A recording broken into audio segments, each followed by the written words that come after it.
সাধারণ সভায় উপস্থিত তৎকালীন পাকিস্তান আমলের খেলাটা আজকে কর্মচারীদের কিছু যখনই চাবে তুমি তখনই নির্বাচন পরিচালনা কমিটির চেয়ারম্যান আমাদের যারা বিগত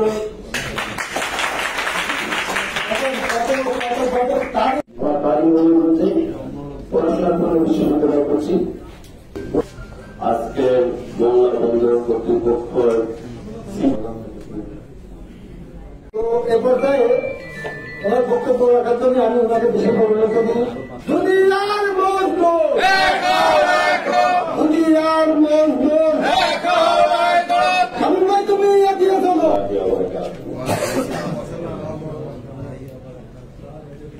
বাংলাদেশের দ্বিতীয় সামুদ্রিক বন্দর বে অফ বেঙ্গলের পাদদেশে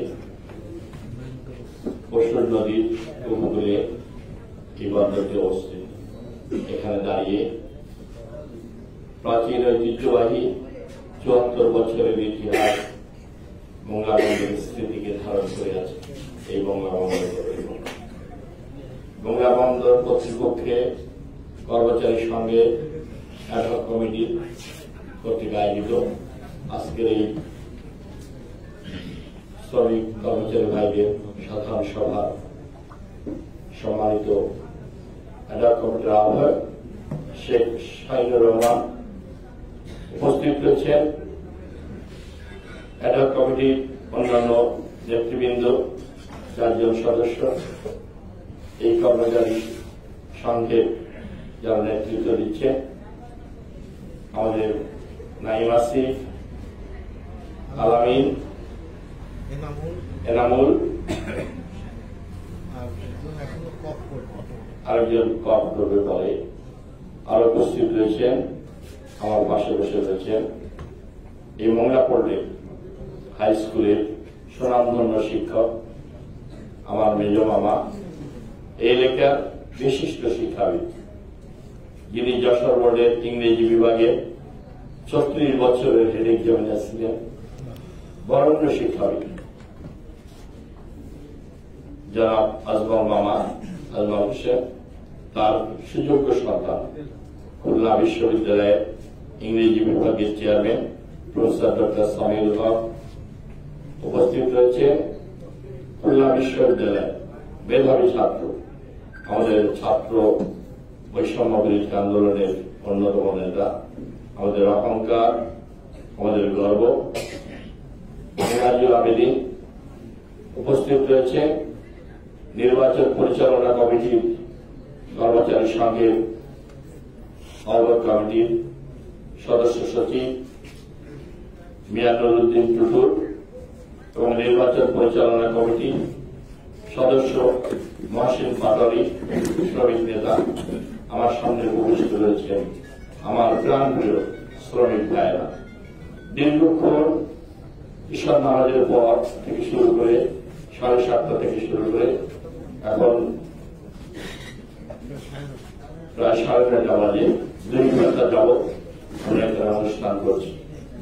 আপনাদের শ্রমিকদের দুঃখ দুর্দশা, কষ্ট বেদনার কথা আমরা শ্রবণ করেছি।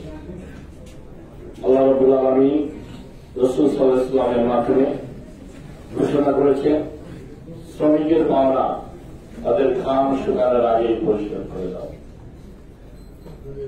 সেই মহান নীতি লক্ষ্যকে সামনে রেখে আমাদেরকে শ্রমিকদের নিয়ে এগিয়ে যেতে হবে। কারণ এই শ্রমিকরা শুধু বাংলাদেশের নয়, সারা পৃথিবীতে এই শ্রমিকরাই হল উন্নয়ন, উৎপাদন এবং সমৃদ্ধির সোপানে যে সভ্যতা বিনির্মাণের ইতিহাস যুগে যুগে দেশে দেশে গড়ে তুলেছে, সেটা শ্রমিকরাই প্রধান নিয়ামক শক্তি হিসেবে কাজ করেছে। বিশ্ব সভ্যতার ইতিহাসে শ্রমিকরাই হল প্রধান কারিগর। তারা মাথার ঘাম পায়ে দিলে কঠোর পরিশ্রম করে মানুষের এই সভ্যতা, উৎপাদন, উন্নয়নের, সমৃদ্ধি, রাজনীতিকে এগিয়ে নিয়ে গেছে। আমরা তাদের কাছে কৃতজ্ঞ এবং ঋণী। তাদের যথাযোগ্য মর্যাদা, অধিকার, ন্যায্য পাওনা তাদেরকে আমাদের ফিরিয়ে দিতে হবে। শ্রমিক অসন্তুষ্ট হলে একটি জাতির শক্তিশালী জাতি হিসেবে দেশ এগিয়ে যেতে পারবে। শ্রমিকদেরকে ঐক্যবদ্ধ হয়ে তাদের পেশাগত সমস্যার সমাধানে আমাদের পাশে দাঁড়াতে হবে। তাদেরকে এগিয়ে নিয়ে যেতে হবে উৎপাদন, উন্নয়ন, সমৃদ্ধির রাজনীতি। আজকে আপনারা দীর্ঘক্ষণ বক্তব্য রেখেছেন, আমি আপনাদের সব বক্তব্য শুনেছি। আমি মনে করি এই সবার আগে আমি বিগত এই মংলা বন্দর কর্তৃপক্ষ, কর্মচারী সংঘের সাবেক যারা নেতৃবৃন্দ ছিলেন তাদের সবার সাথে আমি বসুর হোটেলে মত বিনিময় করে এসেছি। আমি তাদের কাছে অনুরোধ করেছি, আপিল করেছি, আপনারা আসুন। আপনারা বিগত দিনে ছিলেন, এখন একটি নতুন কমিটি হয়েছে, আপনারা সবাই ঐক্যবদ্ধ হয়ে ভোটার লিস্টটা হাল নাগাদ করে কিভাবে একটি সুষ্ঠু নির্বাচনের মাধ্যমে আমরা মংলা বন্দর কর্তৃপক্ষ, শ্রমিক সংঘের নির্বাচিত প্রতিনিধিদেরকে শ্রমিকদের ভোটের মাধ্যমে আমরা নেতা নির্বাচিত করতে পারি, এই সংঘটা পরিচালিত করতে পারি, সেজন্য আপনাদেরকে কাজ করতে হবে। আপনারা যে 5টি মামলা করেছেন সেগুলো প্রত্যাহার করে আমাদের সাথে সবাই ঐক্যবদ্ধ হয়ে আমরা নতুন করে একটি নির্বাচন করে সত্যিকারের শ্রমিকদের ভোটের মাধ্যমে যারা প্রতিনিধি নির্বাচিত হবেন তারাই মংলা বন্দর কর্তৃপক্ষ, শ্রমিক সংঘের আগামী দিনের নেতৃত্ব দিবে। এটি আমরা দৃঢ়রূপে আশাবাদ ব্যক্ত করি এবং আমাদের ইচ্ছা সেটি আমরা শ্রমিকদের অধিকার, মত প্রকাশের অধিকার আমাদেরকে ফিরিয়ে দিতে, তাদের গণতান্ত্রিক অধিকার, ভোটের অধিকার ফিরিয়ে দিয়ে তাদের পছন্দ মতো নির্বাচিত নেতারাই এই কর্মচারী কর্তৃপক্ষ, এই সংঘের নেতৃত্ব দিবে আগামী দিন। এই বোর্ডকে, এই মংলা বোর্ডকে শক্তিশালী করার জন্য কর্মচারী, কর্মকর্তা সবাই ঐক্যবদ্ধ একটি ভূমিকা রয়েছে। শ্রমিকদেরকে বাদ দিয়ে কখনো এই বোর্ড সচল থাকবে না। উন্নয়ন, উৎপাদনের এবং জাতীয় অর্থনীতি এই মংলা বোর্ডের যে ভূমিকা, যে অবদান রয়েছে সেটা সামনের দিকে এগিয়ে যেতে পারবে। আমি মাননীয় চেয়ারম্যান মহোদয়, উনি একজন অত্যন্ত গতিশীল, বরণ্য, আমি মনে করি গতিশীল নেতৃত্ব, ডাইনামিজম, পেশাদারিত্ব রয়েছে। উনি এই মংলা বন্দরকে গতিশীল করার জন্য, শক্তিশালী করার জন্য বহুমুখী পদক্ষেপ তিনি গ্রহণ করেছেন। 74 বছর পূর্তি উপলক্ষে ডিসপ্লেতে আমরা সেটা দেখেছি। আমি আশা করি এই মংলা বন্দরকে যথোপযুক্তভাবে আরো বর্ধিতকরণ করে, আধুনিক প্রযুক্তি সম্মত করে, এর সক্ষমতা বাড়িয়ে এই জাতীয় অর্থনীতিতে একটি গুরুত্বপূর্ণ, আরো গুরুত্বপূর্ণ ভূমিকা পালন করার জন্য সক্ষম, আধুনিকায়ন এবং পরিবেশ বান্ধব আধুনিক একটি মংলা পোর্ট আমাদেরকে গড়ে তুলতে হবে। বর্তমান চেয়ারম্যান মহোদয় যে কর্মসূচি হাতে নিয়েছেন, রিয়াল অ্যাডমিরাল শাহিন রহমান, তার সাথে কর্মচারী, কর্মকর্তা এবং আমাদের এলাকার সমস্ত জনগণ ঐক্যবদ্ধ হয়ে আমরা তার কর্মসূচিকে সফল করব। এই মংলা বন্দর কর্তৃপক্ষকে আধুনিক, শক্তিশালী এবং বিশ্বের মানচিত্রে একটি শক্তিশালী বন্দর হিসেবে আমরা প্রতিষ্ঠা করব এবং আমাদের জাতীয় অর্থনীতিতে এই গুরুত্বপূর্ণ ভূমিকা এবং অবদান রাখবে বলে আমি দৃঢ়ভাবে বিশ্বাস। আমি অনুরোধ করব আপনাদের সবাইকে, আপনারা ঐক্যবদ্ধ হয়ে কাজ করবেন যাতে আমরা আমাদের এই এলাকায় এই পোর্টটি, এই পোর্টের সাথে রয়েছে বিশ্বের ইউনেস্কো ঘোষিত সর্বশ্রেষ্ঠ ম্যানগ্রোভ সুন্দরবন ইউনেস্কো ঘোষণা করেছে ওয়ার্ল্ড হেরিটেজ। মাত্র একেবারে কাছে এই মংলা বোর্ডের সাথেই সংলগ্ন এই ঐতিহাসিক world heritage Sundarban, royal Bengal tiger এখানে রয়েছে, বে অফ বেঙ্গল এখানে রয়েছে। আমাদের অফুরন্ত সম্পদ এই বে অফ বেঙ্গলের বালুগাড়ার সাথে রয়েছে, এই ভূখণ্ডে রয়েছে। এগুলো আমাদের এক্সপ্লোর করতে হবে, আহরণ করতে হবে এবং সমুদ্র সম্পদকে কাজে লাগিয়ে বাংলাদেশের অর্থনীতিকে আমাদের সমৃদ্ধ করতে হবে। এর পাশাপাশি আমাদের রয়েছে সমুদ্রের মধ্যে আমাদের অফুরন্ত সম্পদ, ব্লু ইকোনমি, যেটা বাংলাদেশের অর্থনীতি চিত্রকে পাল্টিয়ে দিতে পারে। এই ব্লু ইকোনমি সমুদ্র সম্পদে আমরা যদি এটা এক্সপ্লোর করতে পারি, যথাযথভাবে কার্যকর করতে পারি, আমাদের ক্ষুধা দারিদ্রতা থাকবে না, সমৃদ্ধ বাংলাদেশ আমরা গড়ে তুলতে পারি। শহীদ রাষ্ট্রপতি জিয়াউর রহমান, আপনারা জানেন, উনি রাষ্ট্রীয় ক্ষমতায় থাকার সময় এদেশের সবচেয়ে মেধাবী ছাত্রদেরকে নিয়ে হিজবুল বাহারে বঙ্গোপসাগরের পরিকল্পনা এসেছে। তিনি বিস্তীর্ণ জনরাশিকে দেখিয়ে, তৎকালীন সময় মেধাবী ছাত্রদেরকে দেখিয়ে বলেছিলেন, এই বিস্তীর্ণ জনরাশিতে অফুরন্ত সম্পদ আমাদের রয়ে গেছে। এই সম্পদ বাংলাদেশ বিনির্মাণের ঐতিহাসিক ভূমিকা ভবিষ্যতে অর্থনৈতিক উন্নয়ন।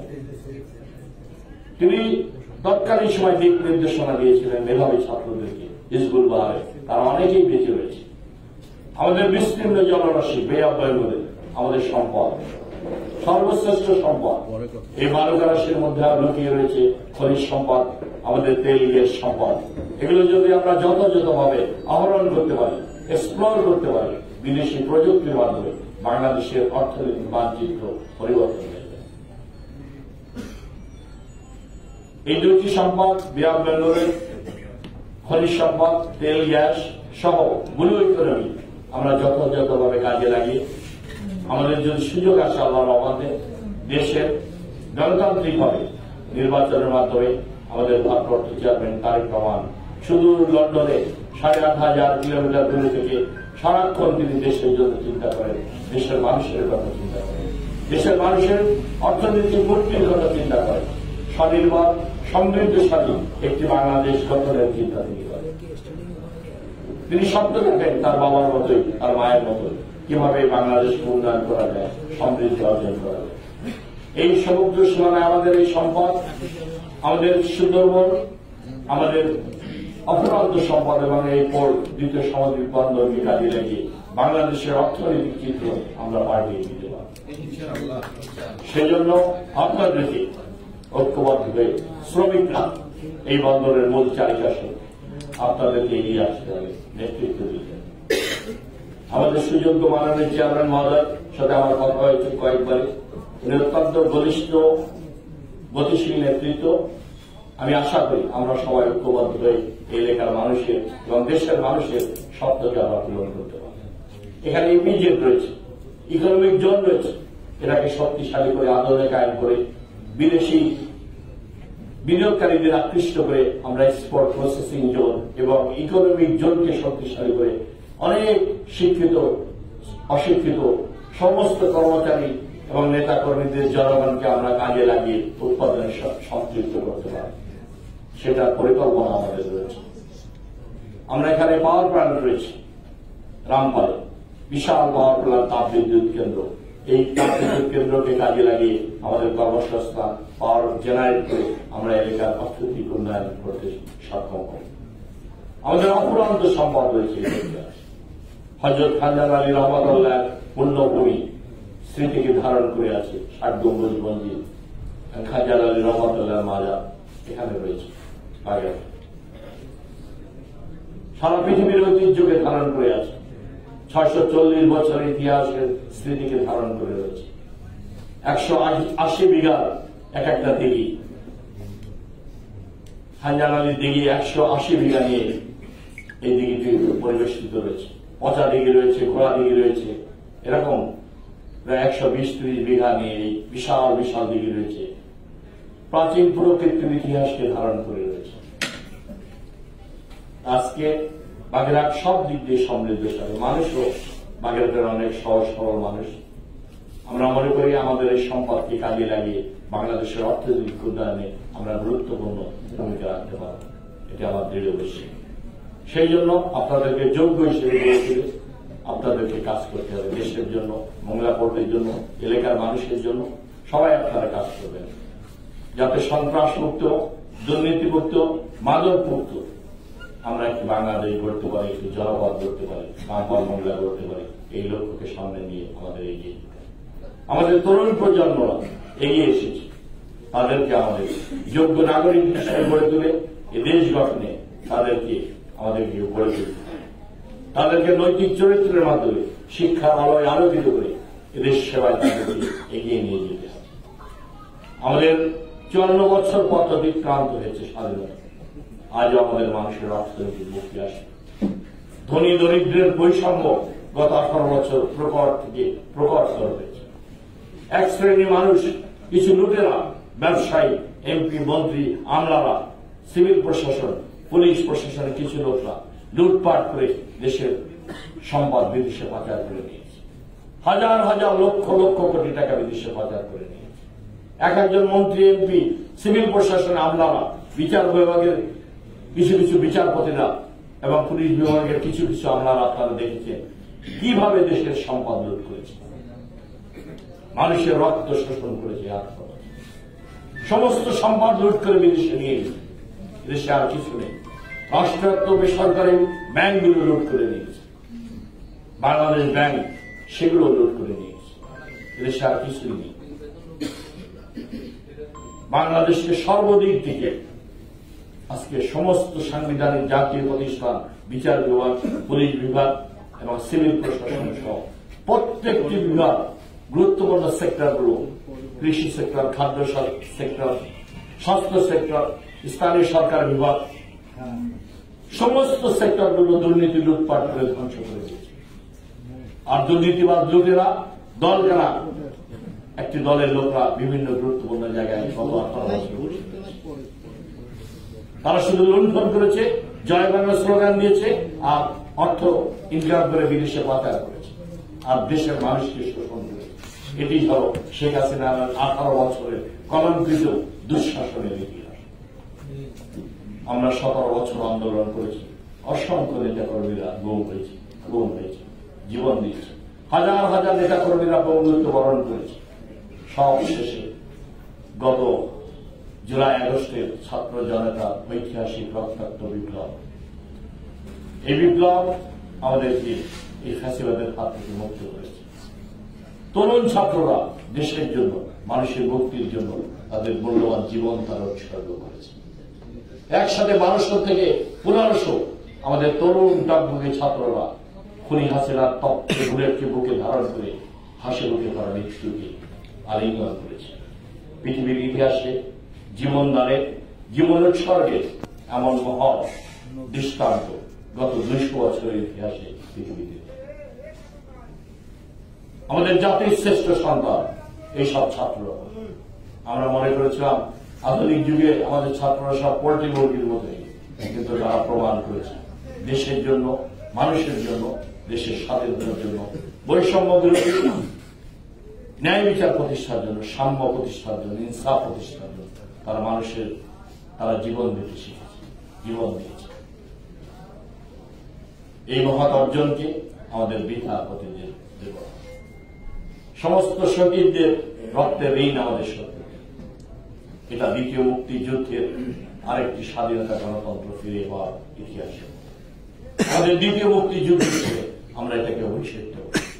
আর যারা শহীদ হয়েছে আমাদের দ্বিতীয় মুক্তিযুদ্ধের তারা বীর শ্রেষ্ঠ শহীদ হিসেবে আমাদের জাতীয় ইতিহাসে চিরস্মরণীয়। তাদের রক্তের ঋণ আমাদের সত্য। এই জন্যই আমাদের ঐক্যবদ্ধ হয়ে প্রতিটি জনপদে সামাজিক প্রতিরোধ গড়ে তুলতে। যেখানে অন্যায়, অত্যাচার, দুর্নীতি, দখল, লুটপাট, সেখানে জনগণের শক্তি নিরূপিত আছে। আমাদেরকে গড়ে তুলতে হবে ঐক্য, আমাদের গড়ে তুলতে হবে সম্মিলিত প্রচেষ্টার মাধ্যমে বাংলাদেশকে এগিয়ে নিয়ে, বাংলাদেশকে গণতান্ত্রিক শাসন ব্যবস্থায় আমাদেরকে ফিরিয়ে আনতে হবে। যথাযথ অল্প সময়ের মাধ্যমে গুরুত্বপূর্ণ বিষয়ের সংস্কারের মাধ্যমে আমরা জনগণের অধিকার, ভোটের অধিকার ফিরিয়ে দেওয়ার দাবি জানাই। বাংলাদেশের সংকট হল গণতন্ত্রের সংকট, মানুষের ভোটের অধিকারের সংকট, ন্যায় বিচারের সংকট, মত প্রকাশের অধিকারের সংকট। গত 18 বছর যাবৎ মানুষ ভোট দিতে পারেনি। 4.5 কোটি তরুণরা ভোট দেওয়া থেকে বঞ্চিত হয়েছে। আমরা যথাযথ অল্প সময়ের মধ্যে সুষ্ঠু অবাধ নির্বাচনের জন্য যতগুলো সংস্কার প্রয়োজন, যৌক্তিক সময় সেই সংস্কারগুলো করে আমরা মানুষের ভোটের অধিকার ফিরিয়ে দিয়ে একটি সুষ্ঠু নির্বাচনের মাধ্যমে জনগণের সত্যিকারের প্রতিনিধিত্বশীল যারা নির্বাচিত হবে তাদের হাতে গণতান্ত্রিক শাসন ব্যবস্থায় বাংলাদেশকে আমাদের ফিরিয়ে আনতে হবে। এটি হল আমাদের সবচেয়ে বড় চ্যালেঞ্জ হিসেবে দাঁড়িয়েছে। অন্তর্বর্তীকালীন সরকার দেশের মানুষের জন্য কাজ করে যাচ্ছে। আমরা তাদেরকে প্রথম থেকে অভিনন্দন জানিয়েছি এবং সমর্থন জানিয়েছি। আমাদের অনুরোধ থাকবে রাজনৈতিক দলগুলোকে আপনারা প্রতিপক্ষ বানাবেন, সবাইকে ঐক্যবদ্ধ হয়ে ছাত্র জনতা রাজনৈতিক দল আমাদের ঐক্যবদ্ধ হয়ে আমাদের এই ঐতিহাসিক বিজয়কে ধরে রাখবেন। ফ্যাসিবাদ মুক্ত বাংলাদেশ আমাদের গণতান্ত্রিক শাসন ব্যবস্থা ফিরিয়ে আনে সমগ্র জাতিকে ঐক্যবদ্ধ করে একটি নতুন বাংলাদেশ আমাদেরকে বিনির্মাণ করতে। এটি হল আমাদের সামনে সবচেয়ে বড় চ্যালেঞ্জ। আমি শুধু এটুকুই বলি, সবাইকে নিয়ে আমাদের এই সংগ্রামে ঝাঁপিয়ে পড়তে। এই বিশাল কর্মযুদ্ধে শহীদদের রক্তের ঋণ এই শোধ করার একটি সময় আমাদের সামনে এসে দাঁড়িয়েছে। এই সময়টাকে আমাদের কাজে লাগাতে হবে দেশের জন্য, মানুষের জন্য। আমাদেরকে সবাই ঐক্যবদ্ধ হয়ে আমাদের দেশের জন্য কাজ করতে হবে। আমি শুধু একটু স্মরণ করে দিতে চাই, বাংলাদেশ জাতীয়তাবাদী দল এদেশের সবচেয়ে জনপ্রিয় রাজনৈতিক দল। যখন এদেশের মানুষ সুযোগ পেয়েছে ভোট দিয়ে এই দলকে রাষ্ট্রীয় ক্ষমতায় প্রতিষ্ঠিত করেছে। এদেশের সংখ্যাগরিষ্ঠ মানুষের প্রতিনিধিত্ব করে বাংলাদেশ জাতীয়তাবাদী দল। আজকে আমরা জনগণের শক্তিতে বলিবান হয়ে ছাত্র জনতা সবাইকে, বিরোধী দল অন্য যারা রয়েছে রাজনৈতিক দল সবাইকে ঐক্যবদ্ধ করে আমাদের ভারপ্রাপ্ত চেয়ারম্যান তারেক রহমান করেছে, সবাইকে নিয়ে আমরা জাতীয় সরকার গঠন করে বাংলাদেশকে এগিয়ে নিয়ে যাব।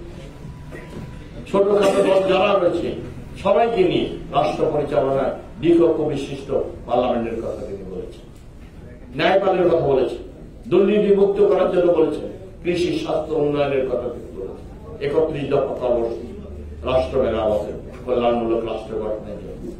আমি মনে করি সবাই আমরা ঐক্যবদ্ধ হয়ে এই দেশটাকে এগিয়ে নিয়ে যাব। এটি আমাদের চ্যালেঞ্জ হিসেবে আমাদের দায়িত্ব পালন করতে হবে। এই জন্য আমাদেরকে সৎ এবং দেশপ্রেমিক অবস্থান থেকে সততা, ন্যায়নিষ্ঠতা, কঠোর পরিশ্রম এবং দেশপ্রেমের মধ্য দিয়ে আমাদেরকে এগিয়ে যেতে হবে। সত্য এবং ন্যায় প্রতিষ্ঠার সংগ্রামে আমাদেরকে লড়াই করতে হবে। আমাদের অর্থনৈতিক মুক্তির জন্য আমাদের এই লড়াই এখনো শেষ হবে।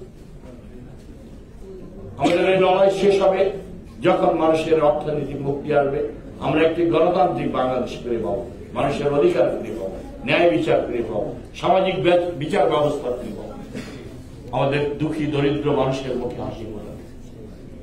8.5 কোটি মানুষ ক্ষুধা দারিদ্রতাকে নিয়ে বাংলাদেশে বসবাস করছে। তাদের পেটে ভাত নাই, পরনে কাপড় নাই, রোগের চিকিৎসা নেই। প্রতিদিন এই 8.5 কোটি মানুষ ক্ষুধা দারিদ্রতাকে নিয়ে এই গরিব দেশে বসবাস করছে। ধনী গরিবের বৈষম্য প্রকট থেকে প্রকট হয়েছে শুধুমাত্র লুটপাটের রাজনীতির কারণে। রাজনৈতিক শক্তিটা শোষণের হাতিয়ার হিসেবে গত 18 বছর ব্যবহৃত হচ্ছে। একটি দল রাজনৈতিক শক্তিকে, রাষ্ট্র শক্তিকে ব্যবহার করে, রাজনৈতিক শক্তিকে ব্যবহার করে জনগণের উপর নিপীড়ন, অত্যাচার, নির্যাতন চালিয়ে শোষণের হাতিয়ার হিসেবে ব্যবহার করেছে। সাম্য, ন্যায় বিচার এখানে উপেক্ষিত হয়েছে, মানুষের অধিকার পদদলিত হয়েছে, ভুলণ্ঠিত হয়েছে। এই অবস্থায় আমরা ফিরে যেতে চাই। শত হাজারো শহীদের রক্তের বিনিময়ে এই বাংলাদেশ 54 বছর এখানে আসে দাঁড়িয়েছে। আমরা তাদের স্বপ্নের ঋণ, রক্তের ঋণ শোধ করতে চাই। আসুন আমরা সবাই ঐক্যবদ্ধ হয়ে আমরা সেই কাজটির সামনের দিকে এই বাংলাদেশকে গণতান্ত্রিক শাসন ব্যবস্থা ফিরিয়ে আনে মানুষের অর্থনৈতিক মুক্তিকে আমরা সামনের দিকে এগিয়ে নিয়ে যাব। একটি স্বনির্ভর বাংলাদেশ আমরা গড়ে তুলব। আমাদের প্রাণপ্রিয় নেত্রী, এদেশের 3 বারের প্রধানমন্ত্রী, তিনি জীবন সাহায্যে এসে দেশের জন্য, মানুষের জন্য যে অবদান তিনি রেখে গেছেন, যে ত্যাগ স্বীকার করেছেন, গণতন্ত্র প্রতিষ্ঠার সংগ্রামে দীর্ঘ 6.5 বছর কারাগারে বিনা চিকিৎসায় নিজের জীবনকে উৎসর্গ করেছেন, তার এই ঋণ আমরা কখনো শোধ করতে পারব। পৃথিবীর ইতিহাসে তিনি চিরস্মরণীয় হয়ে থাকবেন তার এই আত্মত্যাগের জন্য। শহীদ রাষ্ট্রপতি জিয়া রহমান এবং দেশনেত্রী বেগম খালেদা জিয়া, এরা দুজনই স্বমহিমায় দেশপ্রেম, সততায়, রাষ্ট্র পরিচালনায় রাষ্ট্রনায়কোচিত ভূমিকা পালন করেছে।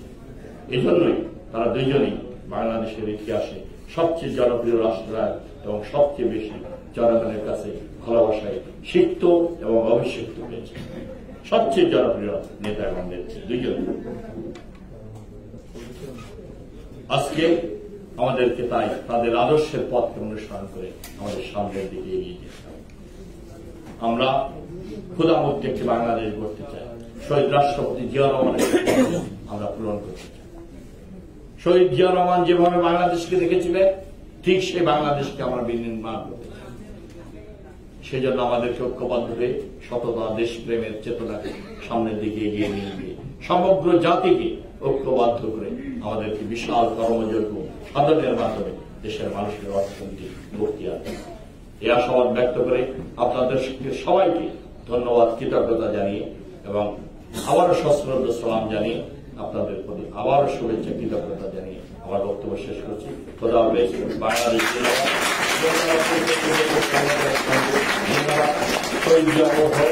আপনাদের সবাইকে